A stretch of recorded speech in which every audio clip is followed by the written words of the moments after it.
everyone, Zero JD here with the Expo Fans channel. I'm here to give you a quick taste of Knights of Pen and Paper +1 Deluxier Edition. A little bit of backstory, I actually played the hell out of this when it first came out on the phone. I actually probably played an unhealthy amount of this on the phone. But this is now on the consoles. It is a kind of a D&D RPG kind of fun little game where you always got your little dungeon master here, and I actually have a game going already, so I'll go and load that up for you. Game. So as you can see, it's pixel art kind of D&D thing where you are actually taking missions, going around and doing fun stuff. So I'm actually going to return to the main city here, or one of the cities here. The map is actually fairly extensive. All up and through here.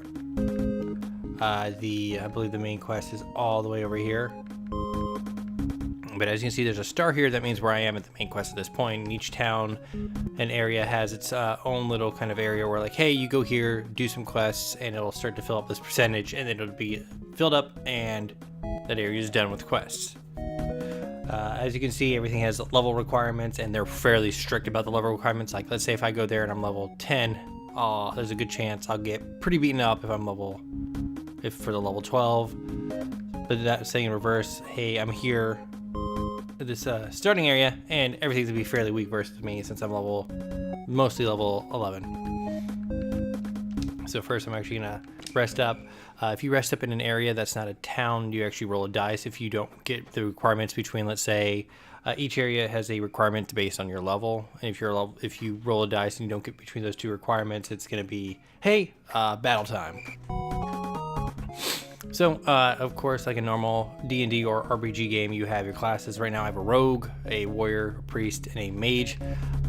I believe I have don't have enough money quite yet, but I'll actually go ahead and show it to you. When you first start the game, you actually get to choose two people. You first pick the character, and then you actually get to pick the class itself. So let's see. So this is what I'm thinking for next time. So far, which might be good, just because it seems like it's another magical kind of class. So at the beginning you start with the witch, paladin, druid, and then the rogue, warrior, priest, and mage. You unlock stuff later on. I don't remember the exact names of them, but it's more than just the basic stuff here. But each person has their own kind of specific like perk. But the class stuff is not randomly generated. It's actually set like most kind of basic RPGs. There's no like randomization of stats right at the beginning. Kind of like Dark Souls, like the thief will always have these starting stats. The pyromancer will always have this kind of starting stat. But like this guy, like, hey, like +1 to skill duration. So let's say there's a something like this nightmare would sleep my target for, instead of 3 turns, 4 turns kind of thing. And of course, like a traditional RPG, when you level up, you get to level up your different skills here. Your stats above go up, and of course, there's always equipment. There's 2 pieces of set equipment for each class, like their weapon and their armor, which you can upgrade at the blacksmith. And then you have these little trinkets, I guess we'll call them, that you can give to them. And of course, in each area, you can go, since it's a town, I can go to the blacksmith. I can go to the shop to buy stuff and equipment.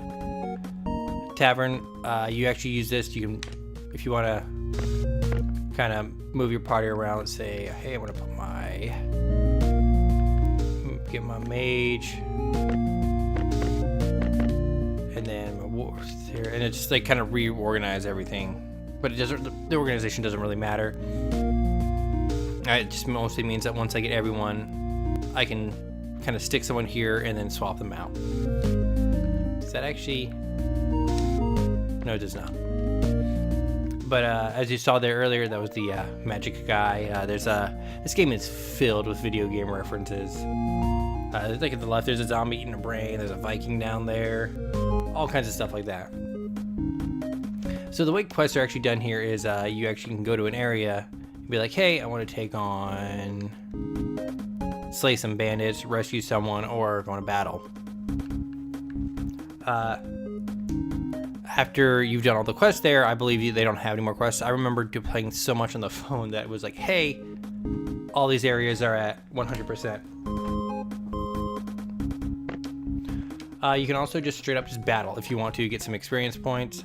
I do know in the base version on the phone, the Magic guy was not there. They also did not have this little area here where you can go to just farm experience points. As you saw there, since I'm traveling, it's rolling a d20, which is a 20-sided dice, to determine if, hey, I'm gonna have a random battle. So let's quickly battle here so I can show you it. Let's take on 2 of these. A fun part of this is you can actually determine how many guys at once you want to battle. Let's do 2. And of course, it's turn-based, as you can see at the bottom. Hey, turn order and stuff like that. You have, of course, at the bottom, you see me moving stuff around. You still, of course, have your block, your items, and your skills, and your tech.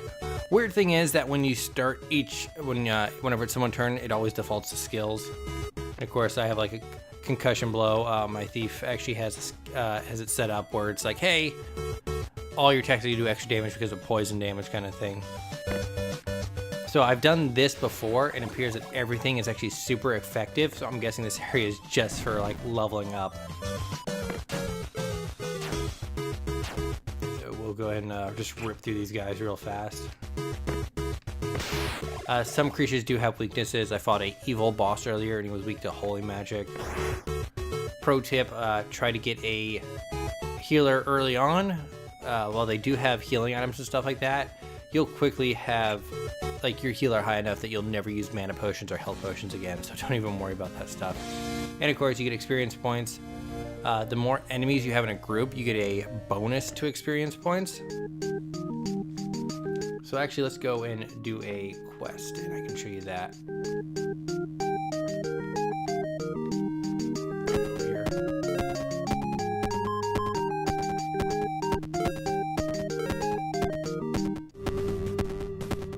As you can see, like some of the little side areas, there'll be extra stuff you can do in the caves. You can harvest minerals, which actually gives you the sharpening stones, which you use at the blacksmith.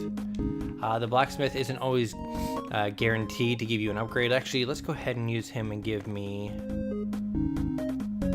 I'll try to go for the dagger. So you see how it says the success rate is at 40%? You level him up with those grindstones. So let's try it. So I actually lucked out there. And the dagger was actually upgraded. As you can see, as you upgrade stuff, it'll upgrade the stats and even upgrades the look. You don't really get to see that look in the battles. So let's go ahead and do this. First off, if you look at the upper right, you see a cactuar from Final Fantasy. So that's the kind of references that are scattered out through this game, which is I really enjoy. It's very much a hey, look, we know people like D&D, we know people like video game references and stuff like that. Let's just throw them all together. So let's quickly do this battle. There's the journey person. So everything usually has these dialogues and like, hey, you need to kill 7 cactus here. So let's put 2 in and just start beating on them. So far, as long as you're the level of the area, you don't really have issues. I would like it if they actually had the ability to